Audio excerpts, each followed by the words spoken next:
Por vezes na nossa vida, o ser humano há um sentimento que é comum à vida do ser humano, talvez aquele sentimento que nos leva a pensar que nós poderíamos ter feito outras coisas ou diversas coisas de outra maneira. E chegamos em determinadas situações, por vezes na nossa vida, que nós pensamos, eu poderia ter feito isto desta maneira, ou então algo que eu não fiz e que eu penso, eu poderia ter feito, eu poderia ter aproveitado isto ou aquilo, ou a presença de alguém, ou então quando os filhos crescem e os pais pensam, cresceu tão rápido, não aproveitei, poderia ter feito de maneira diferente. Se eu tivesse feito daquela maneira, como é que isto aconteceria? Como é que seria o resultado agora? E ficamos a pensar sobre isto. E por vezes sentimos que poderíamos ter feito mais, melhor, ou então até que fizemos aquilo que poderíamos ter feito e pensamos, não, eu fiz o meu melhor. E quando nós chegamos numa situação em que pensamos, eu fiz aquilo que podia, e além disso eu fiz o meu melhor, nós temos um sentimento de gratidão e de utilidade dentro de nós, amém? E é com base nesse sentimento que eu quero partilhar essa palavra com os irmãos nesta manhã. E vamos abrir, nós já abrimos 10, 25, capítulo 10, versículo 25. E vamos ler uma passagem muito conhecida, uma parábola muito conhecida.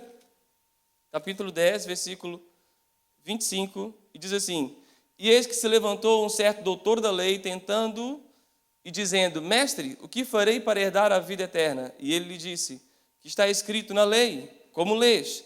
E respondendo ele, disse, amarás ao Senhor teu Deus de todo o teu coração, de toda a tua alma, de todas as tuas forças e de todo o teu entendimento, e ao teu próximo como a ti mesmo.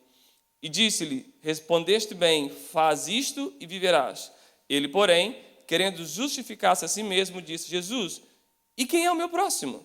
E respondendo Jesus, disse, descia um homem de Jerusalém para Jericó e caiu nas mãos dos salteadores, os quais o despojaram e, espancando, se retiraram, deixando-o meio morto. E, ocasionalmente, descia pelo mesmo caminho certo sacerdote, e vendo passou do largo, e de igual modo também um levita, chegando àquele lugar e vendo passou do largo, mas um samaritano que ia de viagem chegou ao pé dele, e vendo, moveu-se de íntima compaixão, e aproximando-se atou-lhe as feridas, aplicando-lhe azeite e vinho, e pondo sobre a sua cavalgadura, levou-o para um estalagem e cuidou dele, e partindo ao outro dia, tirou 2 dinheiros, e deu-os ao hospedeiro, e disse-lhe, cuida dele, e tudo o que ele mais gastares eu te pagarei quando voltar. Qual, pois, destes 3 te parece que foi o próximo daquele que caiu nas mãos dos salteadores? E ele disse, o que usou de misericórdia para com ele. Disse, pois, Jesus, vai e faz da mesma maneira. Até aqui a palavra do Senhor. Nós temos aqui alguns personagens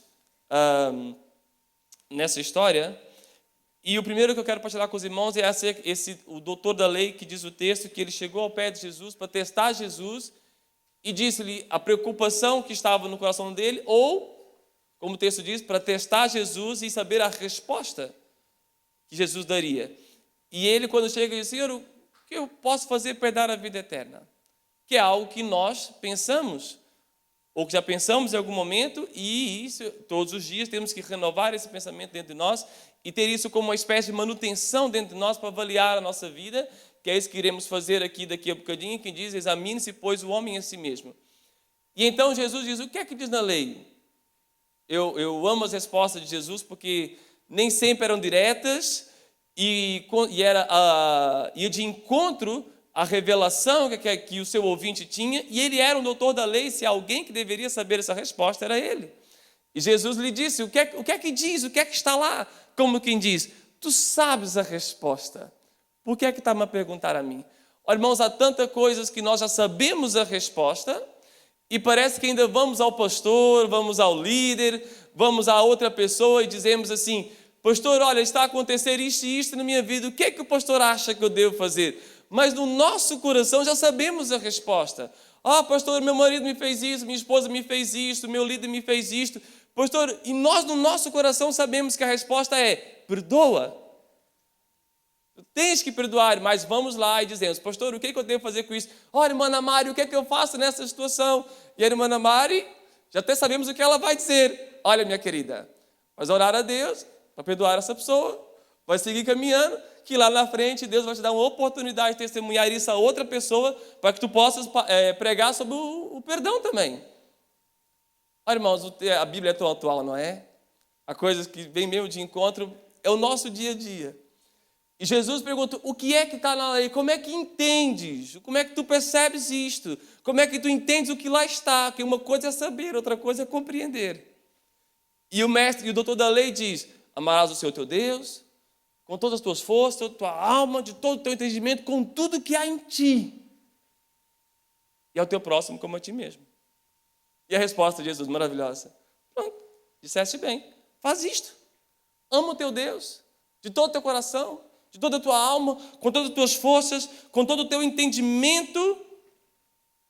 E aquele homem ainda não estava satisfeito, e às vezes também faz um pouco como nós fazemos por vezes, quando nós sabemos a resposta, mas queremos dar a volta à situação.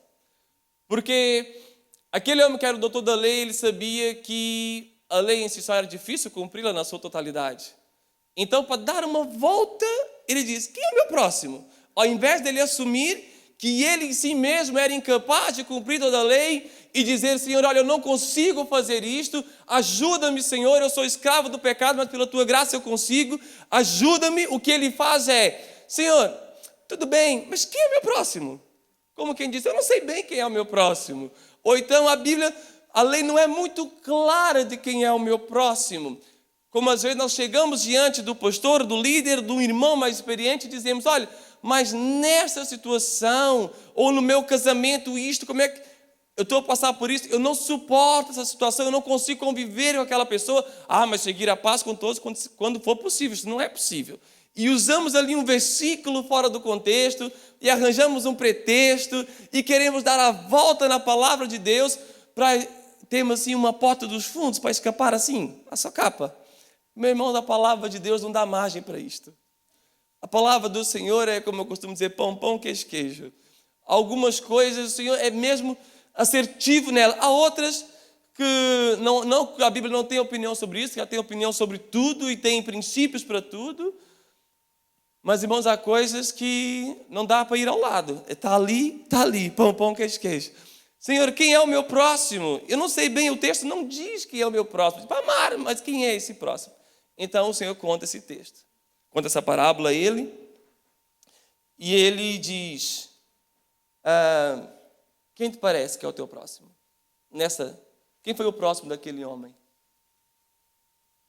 E aparece o sacerdote, aparece o levita, pessoas que iam de Jerusalém para Jericó, que possivelmente tinham servido em Jerusalém, e agora regressavam para suas casas em Jericó, e no caminho, aí aproximadamente 27 quilômetros, numa descida, com uma estrada difícil, e encontra aquele homem a meio do caminho, e que passa do largo. Alguém que deveriam ser o exemplo do amor, da prontidão e do serviço. Irmãos, vimos só ao templo, estamos aqui juntos, e glória a Deus por isso, é bom, mas só vir ao templo, adorar, não chega. Pastor, não chega. Não chega.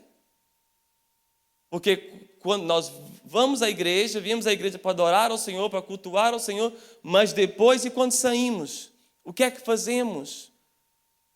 O que é que nós representamos quando saímos porta fora? O que é que significa a nossa presença no nosso local de trabalho, na nossa família, na nossa igreja local? O que é que representa o fato de estarmos ou não estarmos? Nem me deram a minha falta. Olha, eu não fui em nenhum dos dois cursos, ninguém me ligou. Mas tu ligasse a alguém? Procurar saber de alguém?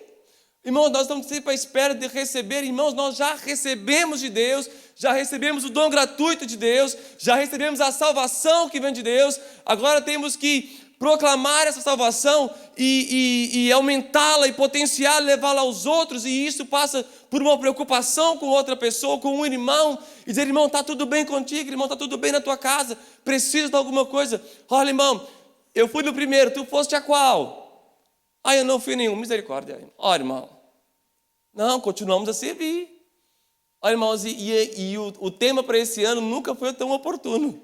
Não podemos parar, com máscara, louvamos, sem máscara, louvamos, com 1,5 m de distância, com cobrimentos, né, quase por Bluetooth, por Wi-Fi. Senhor, bate, Senhor, os mais corajosos fazem assim. Não paramos. A igreja do Senhor nunca parou, irmãos. Com a perseguição nunca parou, com tempos difíceis nunca parou, com tempos de adaptação nunca parou. No deserto se adaptou, na sinagoga se adaptaram, no exílio se adaptaram, mas nunca pararam de louvar e adorar a Deus e nunca pararam de servi-lo, servindo os outros. Serviam aos outros onde estavam. Serviam onde estavam. É um tempo difícil? É um tempo difícil. Mas nós andamos na contramão do mundo porque há pessoas que querem separar. Quando foi que a igreja andou no mesmo sentido que o mundo? Nunca. Nunca andamos. Andamos com o exemplo, somos o primeiro a cumprir as regras. Mas se é uma brechazinha, nós entramos, fazemos e falamos. Houve uma irmã porque na Quinta do Conde, por causa do espaço e isso tudo, fomos para a Quinta da igreja, fazemos o culto ao ar livre, estamos mais próximos, isso nos possibilita. E disseram, pastor, olha, eu não concordo de abrir. Eu disse, a irmã tem o direito de não concordar. Agora, se vamos abrir ou não, isso é outra questão. Eu concordo com a irmã, mas nós vamos ao Pingo Doce, vamos ao Continente, alguns vão à praia, alguns vão a tantos lados, e a casa do Senhor não vão, que é o que provê para nós irmos ao supermercado, que é o que provê para irmos a outros lugares, que é o que provê e nos acordamos para ir para trabalhar. Não vamos à casa do Senhor? Vamos. Se a irmã não quer ir, essa é a decisão da irmã, eu respeito isto. Mas eu vou. Sou asmático e vou. E vou estar e vou servir a Deus, vou tomar todas as medidas que me recomendam e vou à casa do meu Deus. E vou servir os irmãos. E quando eu cheguei, eu disse, Joaquim, o que eu posso fazer? O que é que precisa que eu faça? Por quê, irmãos? Porque nós servimos a Deus, servindo os outros e a igreja. Eu tenho que avançar, né? Que o tempo corre rápido. Se nós olhássemos para essa história e avaliássemos como aquele doutor da lei, Jesus, e olhássemos para as obras do samaritano, diríamos o quê? Grande crente. Se eu perguntasse assim, sem dizer quem era judeu, quem era samaritano, que eu não tenho tempo aqui para entrar para essa questão, dizer quem era o crente, vou dizer o último. É ou não é, irmãos? Amém, era o último. Por quê? Porque as obras revelavam isto. Porque aquilo que ele fez, aquilo que ele realizou quando viu alguém que necessitava, revelou o que ia dentro dele. E as nossas atitudes revelam o que vai dentro de nós, porque sondar os corações só Deus. Eu tive essa semana a conversar com uma pessoa em que ele disse, mas tu sempre demonstraste alguma resistência para isso ou para aquilo. Não, amigo. O que vai no coração, no meu coração, é Deus que sonda, não és tu. Isso é um trabalho complicado. Nós sondamos os atos, as ações, e em todas as reuniões eu estive. Então lá está o que vai no meu coração. Por isso, meu irmão, minha irmã, se nós olharmos para esta passagem, vamos pensar, o cristão era o samaritano, que parou, que cuidou, que lavou, que untou, que pôs na sua cavalgadura, que levou para a estalagem, que pagou. Em outras palavras, que fez a obra, que trabalhou e que ainda pagou para servir. Olha, irmãos, e muitas vezes a nossa vida passa, o tempo passa. Quando iniciou o tempo do confinamento, pensamos, meu Deus, quando é que isto vai acabar? Agora já está acabando. E nós pensamos, já passou. E o que é que fizemos? Quantos livros lemos? Quanto tempo dedicamos à oração? Quanto tempo dedicamos a estar com Deus, a buscar o Senhor e voltarmos melhores? Eu poderia ter feito isto. Eu poderia ter feito aquilo. Eu poderia ter assistido todos os cultos das mulheres. E é pelo Face. Olha, as irmãs que não assistiram, eu quero dizer uma coisa, perderam. Eu assisti alguns e fui muito edificado. Estava ali, minha mulher ali assistia, eu tentava fazer, eu nada, estou aqui mesmo para assistir.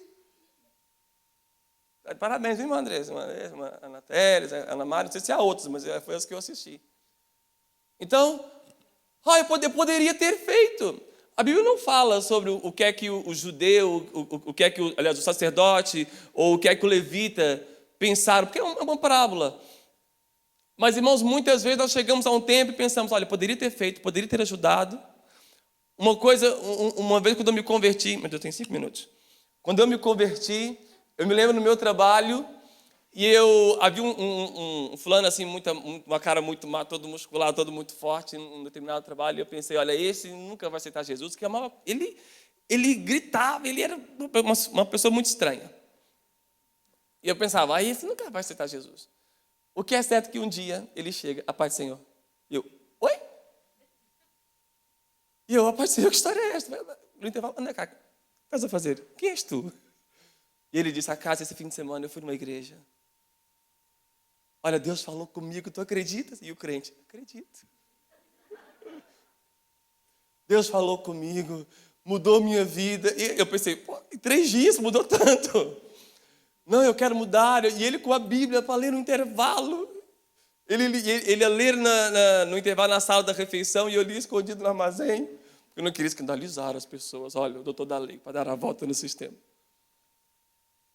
E o que é certo é que aquele homem aceitou o Senhor. E andava a evangelizar toda a gente no trabalho, nas refeições. E eu pensei, então me olha a casa para tu aprenderes. Mas eu pensei, eu poderia ter evangelizado ele. Eu poderia ter falado a ele. Sabe, irmãos, nós vivemos um tempo em que as pessoas dizem que querem Deus, mas não querem a igreja. Eu ouvi isso há uma semana, uma jovem. Sabe o que ele disse? Quando tu te casares, não dá para tu casares com o teu marido e não trazer a família junto. Vais ter cunhados, cunhada, sogro, sogra, vai ter esse pacote completo. Não dá para casar e não vir isso junto. Da mesma maneira, não dá para aceitar o Senhor, casar-se com o Senhor e a igreja não vir junto. Então, se tu queres seguir a Jesus Cristo, queres o Senhor, a igreja vem junto no pacote. E se nós não vivemos em igrejas, servindo a Deus, servindo os outros, nós nunca viveremos a plenitude do cristianismo. Eu já vou concluir. Não leve a sua vida de maneira que venha pensar o culto que eu poderia ter ido, o ministério que eu poderia ter exercido, o irmão que eu poderia ter ajudado, a igreja que eu poderia ter apoiado. No céu não importará, irmãos, qual foi o grau que tu alcançaste da tua empresa, a posição social, não vai importar nada disso. Sabe o que é que o Senhor vai lembrar no céu? As tuas obras, aquilo que fizeste, para te dar galardão. O Senhor não vai perguntar qual foi a tua profissão, quantas casas tiveste, o que conseguiste granjear nessa vida, vai só fazer te lembrar as tuas e as minhas obras. O quanto nós o servimos, servindo os outros, servindo a igreja. Eu quero deixar aqui um muito obrigado aos irmãos da multimédia. Foram valentes nesse tempo. Aos irmãos da portaria, os irmãos que limpam, os irmãos daqui a pouco vão fazer uma faxina na igreja. Ó, que bênção! Glória a Deus! Porque tem sido incansáveis. E isto Deus se agrada. A Bíblia até diz que os órgãos que não estão à vista, que eles merecem maior honra. Deus vos abençoe. Encerrar dizendo um versículo de Tiago que diz: sejam praticantes da palavra e não apenas ouvintes, para não enganarem-se a si mesmos.